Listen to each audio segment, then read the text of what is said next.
Le pharaon était alors sans le sou et en faillite, accablé de dettes. Il se cacha à l'intérieur de sa maison de peur de rembourser ses créanciers. Par conséquent, les créanciers commencèrent à arriver chez le pharaon un par un. Le pharaon était très rusé et trompeur, non seulement un imposteur, mais aussi un escroc. C'est pourquoi, même s'il était à l'intérieur, il laissait la porte de la maison ouverte, afin que les créanciers pensent qu'il n'y avait personne. Jour après jour, les créanciers venaient mais repartaient sans avoir vu le pharaon. Le pharaon n'arrêtait pas de se demander « Combien de temps puis-je encore me cacher ainsi? Il faut que je m'établisse ». À cette époque, l'Égypte était la meilleure économie du monde. Puis, par peur des créanciers, le pharaon partit secrètement de Balkh en direction de l'Égypte dans l'obscurité profonde de la nuit. Après avoir parcouru une longue distance toute la nuit, il arriva finalement en Égypte. Après avoir marché un peu, il rencontra son ami Aman. Dès qu'il le vit, Aman lui demanda « Cher ami, pourquoi es-tu ici? Quel est ton état ?» Alors le pharaon dit « Ami Aman, je suis dans une grande détresse. J'ai fui et me suis caché par peur de mes créanciers. Je suis absolument démuni, accablé de dettes de toutes parts. Maintenant, j'ai besoin d'un travail. » Aman répondit « Pharaon, je suis dans la même situation. J'ai aussi besoin d'un travail. » Après cela, le pharaon et Aman partirent à la recherche d'un emploi. Après avoir parcouru une certaine distance, ils étaient désespérés par la faim et la soif. Au loin, ils aperçurent un homme travaillant dans un champ de pastèques, en train de les couper. Le pharaon et Aman s'approchèrent lentement du champ et dirent « Oncle, nous avons très faim. Pourriez-vous nous donner de la pastèque à manger ?» Dès que l'homme entendit cela, il leur donna de la pastèque. Ils mangèrent à satiété et se sentirent satisfaits.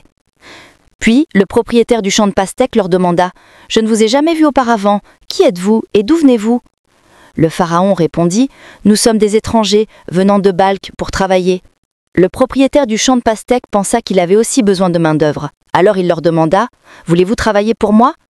Aman dit « Bien sûr que nous travaillerons. » Alors le propriétaire du champ de pastèques dit « Si vous travaillez pour moi, vous devez travailler honnêtement. Vous ne devez pas voler. » Le pharaon était un trompeur. Alors il dit astucieusement « Je n'ai jamais menti de ma vie, encore moins volé. » En adoptant diverses méthodes astucieuses, le pharaon et son ami Aman gagnèrent le cœur du propriétaire du champ de pastèques et furent employés. Dès le lendemain, le pharaon et Aman allèrent au marché avec les pastèques. Ils vendaient les pastèques sur le marché à un prix plus élevé et montraient au propriétaire un plus grand profit. De cette façon, ils gagnaient encore plus le cœur du propriétaire. Un temps considérable s'écoula.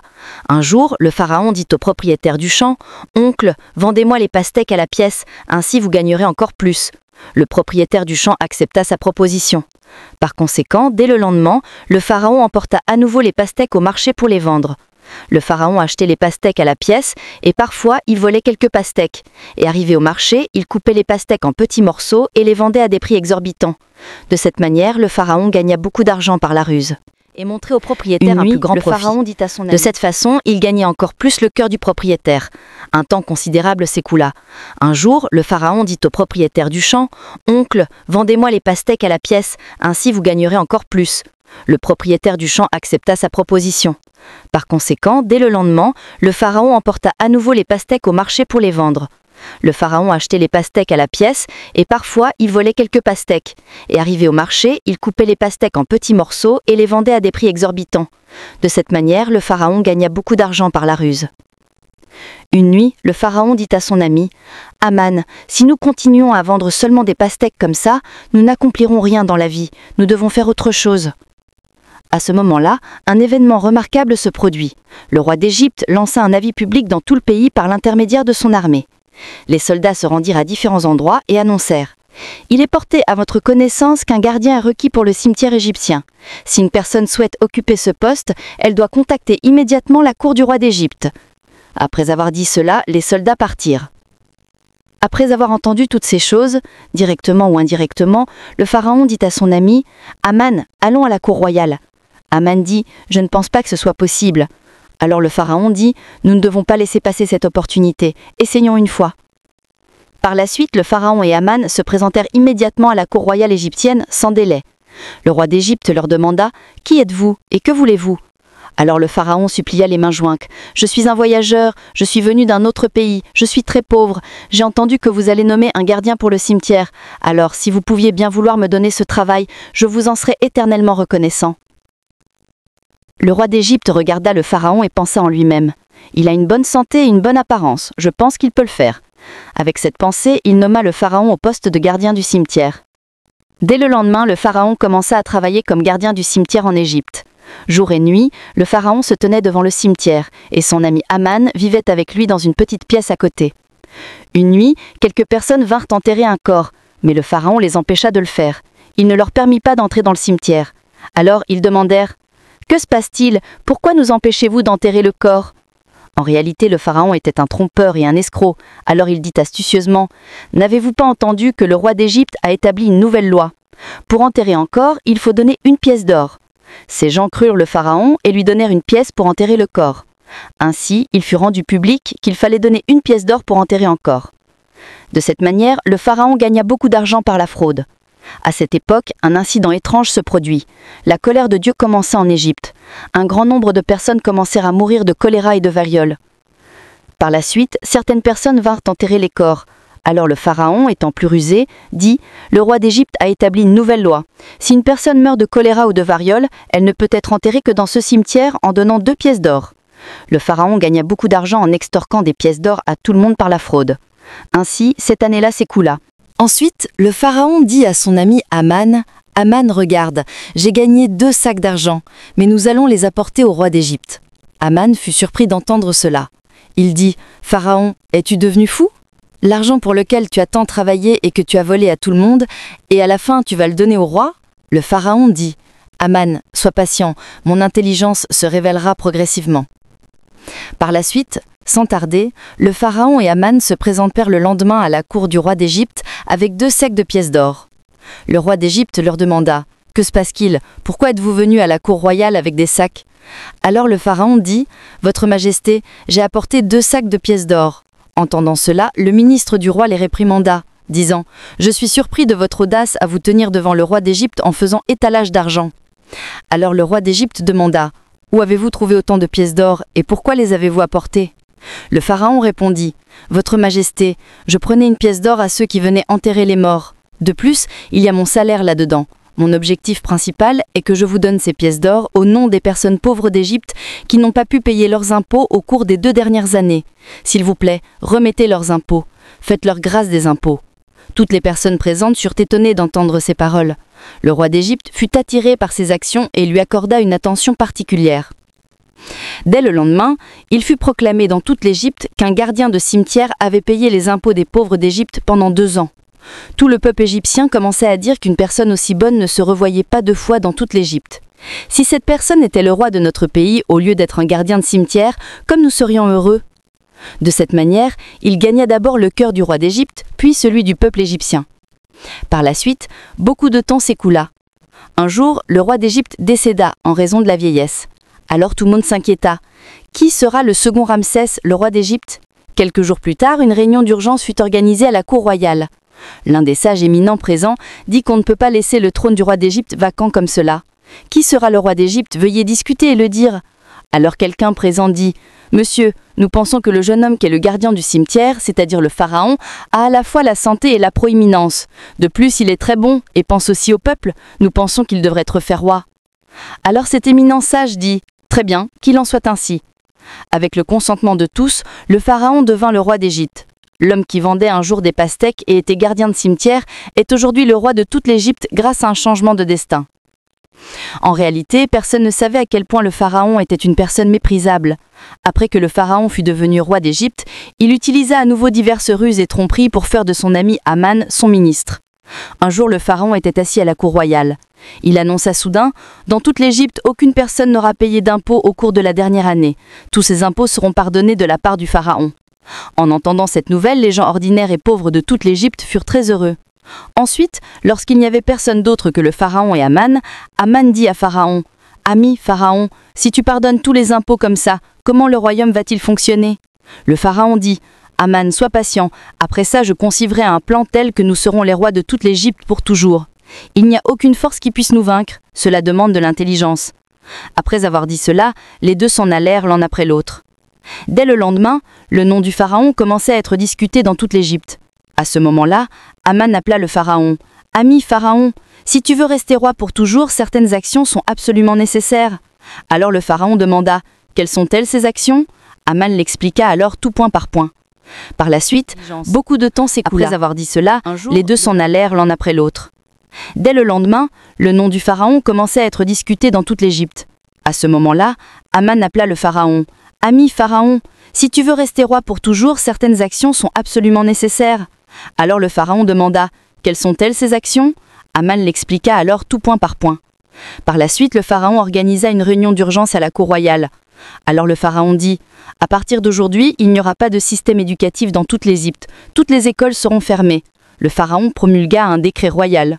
Aucune personne en Égypte ne pourra recevoir ou donner d'éducation. Si une personne désobéit à cet ordre, elle sera mise à mort. Tous ceux dans toute l'Égypte qui adorent de petites statues de pierre doivent les briser et adorer la statue du pharaon. Ainsi, par peur des paroles du pharaon, les études furent arrêtées en peu de temps, et tout le peuple égyptien oublia Dieu et devint ignorant et stupide.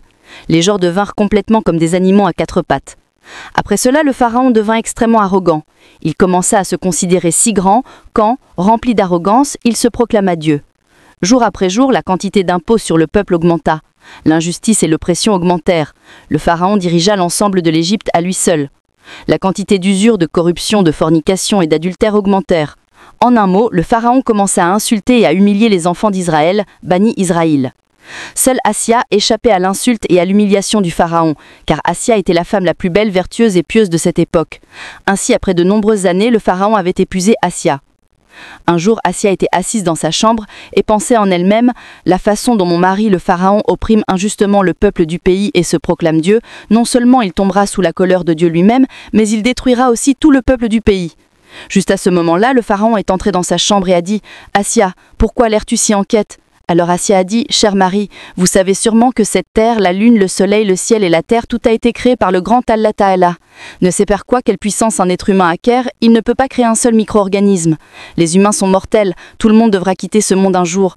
Alors arrêtez de vous proclamer Dieu et revenez sur le chemin de Dieu. » Dès qu'il a entendu cela, le pharaon devint très furieux et réprimanda Assia. « Assia, si quelqu'un d'autre avait dit cela, je l'aurais tué. De la même manière que tout le monde m'a accepté comme Dieu, tu dois aussi m'accepter comme Dieu, sinon ton sort sera le même que le leur. » Après avoir dit cela, le pharaon s'en alla.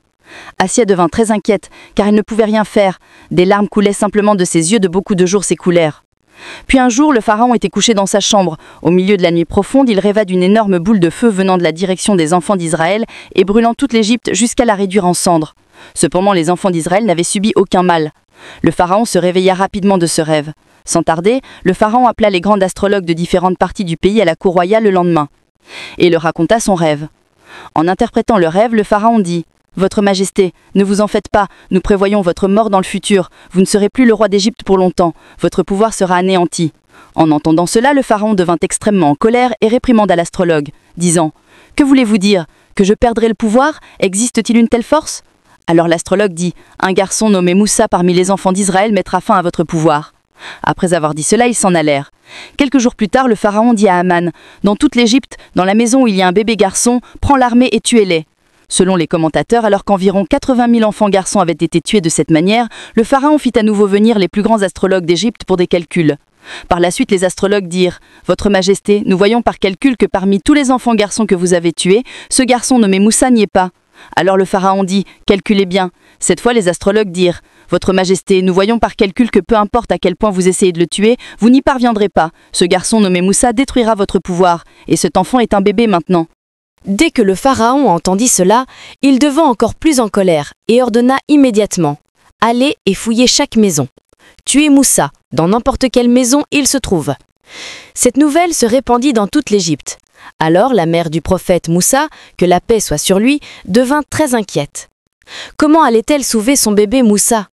Juste à ce moment-là, sa fille Mariam faisait paître les chèvres au bord du fleuve. Elle remarqua clairement que de nombreux soldats du pharaon, y compris Aman, se dirigeaient vers leur maison. Après avoir vu cela, Mariam se précipita chez elle et dit « Mère, l'armée du pharaon arrive vers notre maison. Sauve mon frère Moussa. » En entendant cela, la mère du prophète Moussa, que la paix soit sur lui, fut complètement abasourdie. Elle ne savait pas quoi faire. Entre-temps, l'armée du pharaon avait encerclé leur maison. À ce moment-là, Allah Rabbul Alamin, le Seigneur des mondes, parla par une voix invisible, disant « Ô mère de Moussa, ne tarde pas, va et place ton fils Moussa dans le four allumé. » La mère du prophète Moussa, que la paix soit sur lui, ne tarda pas et plaça l'enfant Moussa, que la paix soit sur lui, dans le four allumé. Et soudain, l'armée du pharaon entra dans la maison. Ils dirent: « Nous avons reçu des informations selon lesquelles vous avez un enfant mâle nommé Moussa dans votre maison. Donnez-le-nous rapidement. » Alors la mère dit: « Regardez, j'ai une fille. Si Moussa est dans ma maison, trouvez-le vous-même. » Puis l'armée du pharaon fouilla la maison dans tous les coins, mais ne le trouva nulle part. Finalement, ils partirent tous. Ensuite, la mère du prophète Moussa se rendit au four allumé, en pleurant, et vit que le prophète Moussa, que la paix soit sur lui, était vivant et jouait à l'intérieur du feu allumé. Par le pouvoir d'Allah, pas un seul poil du prophète Moussa, que la paix soit sur lui, était vivant et jouait à l'intérieur du feu allumé. Par le pouvoir d'Allah, pas un seul poil du prophète Moussa, que la paix soit sur lui, était vivant et jouait à l'intérieur du feu allumé. Par le pouvoir d'Allah, pas un seul poil du prophète Moussa, que la paix soit sur lui, était vivant et jouait à l'intérieur du feu allumé. Par le pouvoir d'Allah, pas un seul poil du prophète Moussa, que la paix soit sur lui, était vivant et jouait à l'intérieur du feu allumé. Par le pouvoir d'Allah, pas un seul poil du prophète Moussa, que la paix soit sur lui, n'avait été brûlé par le feu. Alors la mère du prophète Moussa rendit grâce à Dieu, mâmait tous les cobloques, et dit: « Ô Allah, toi seul es le maître de toute puissance, toute louange t'appartient. Ô Allah, tu as sauvé mon fils Moussa. » Par la suite, cette nuit-là, la mère du prophète Moussa rêva que Allah, Rabbul Alamin, disait: « Construis une arche de bois et laisse le prophète Moussa, que la paix soit sur lui, flotter dans le fleuve du Nil à l'intérieur de cette arche. » Pendant ce temps, Allah, Rabbul Alamin, appela le prophète Jibril, que la paix soit sur lui, et dit: « Ô Jibril, va et aide la mère de Moussa, que la paix soit sur lui. » Ayant reçu cette instruction, le prophète Jibril, que la paix soit devant sa maison. Juste à ce moment-là, elle vit qu'un derviche, Asset, était arrivé chez elle. Alors la mère du prophète Moussa dit: « Qui êtes-vous? Je ne vous reconnais pas. » Alors, cachant son identité, il dit: « Je suis un charpentier. Avez-vous besoin de quelque chose en bois ?» Immédiatement, la mère du prophète Moussa dit: « Bien sûr, j'ai besoin qu'on me fabrique une arche de bois. » Et de cette façon, Allah Ta'ala aida la mère de Moussa à fabriquer l'arche par l'intermédiaire de Jibril, que la paix soit sur lui, ce jour-là. Par la suite, elle laissa Moussa, que la paix soit sur lui, flotter dans le fleuve du Nil. Quel miracle d'Allah! Le courant du fleuve du Nil allait dans une direction, mais l'arche de bois du prophète Moussa, que la paix soit sur lui, allait dans le sens inverse du fleuve. Flottant de cette manière, l'arche de bois du prophète Moussa, que la paix soit sur lui, arriva près de la cour royale du pharaon. Le pharaon, sa femme, Dame Assia, et des serviteurs étaient présents. Dès que Dame Assia vit l'arche, elle s'approcha. Dame Assia ouvrit l'arche et vit un bébé innocent. La lumière de Nour semblait briller sur son front. Elle n'avait jamais vu autant si beau bébé de sa vie. Ainsi, sans tarder, Dame Assia prit Moussa dans ses bras et alla vers le pharaon, en disant: « Regardez quel bel enfant! Je vais élever cet enfant. » Entendant cela, le pharaon dit: « Non, cet enfant pourrait être notre ennemi. Il pourrait être un enfant des enfants d'Israël. Je vais le tuer. » Alors Dame Assia dit: « Que dites-vous? Si c'était un enfant des enfants d'Israël, comment est-il venu contre le courant du fleuve? Il aurait dû aller dans l'autre direction. » Entendant cet argument, le pharaon ne dit plus rien. Il dit seulement: « D'accord, tu peux élever cet enfant. » Par la suite, Dame Assia entra dans la cour royale avec Moussa. Quand le pharaon prit Moussa dans ses bras et était sur le point de l'embrasser pour montrer de l'affection comme s'il était son propre enfant, juste à ce moment-là, par l'ordre de Dieu, l'enfant Moussa, que la paix soit sur lui, gifla le pharaon si fort avec sa petite main que la cour royale trembla. On aurait dit qu'un tremblement de terre avait commencé. Alors un soupçon s'éleva dans l'esprit du pharaon. Il pensa en lui-même: « Sûrement cet enfant n'est pas un enfant ordinaire. Je dois l'examiner. » Alors le pharaon dit à quelqu'un: « Va, apporte de l'or et apporte aussi du feu. Je vais examiner cet enfant. » Toutes les personnes présentes furent abasourdies d'entendre cela. Lorsque cette personne apporta le feu et l'or, à ce moment-là, Allah Rabbul Alamin, par l'intermédiaire de Jibril, que la paix soit sur lui, tourna la main de prophète Moussa vers le feu. Et Moussa, que la paix soit sur lui, commença à crier et pleura bruyamment. Alors Assia dit: « Il n'y a personne sur cette terre avec un cœur aussi dur et cruel que le vôtre. Cet enfant innocent connaît-il la différence entre le feu et l'or ?» Par la suite, le soupçon du pharaon disparut. Et de cette manière, le prophète Moussa, que la paix soit sur lui, commença à grandir dans la maison du pharaon. Chers téléspectateurs, la vidéo d'aujourd'hui se termine ici. Assalamu alaikum. Que tout le monde se porte bien.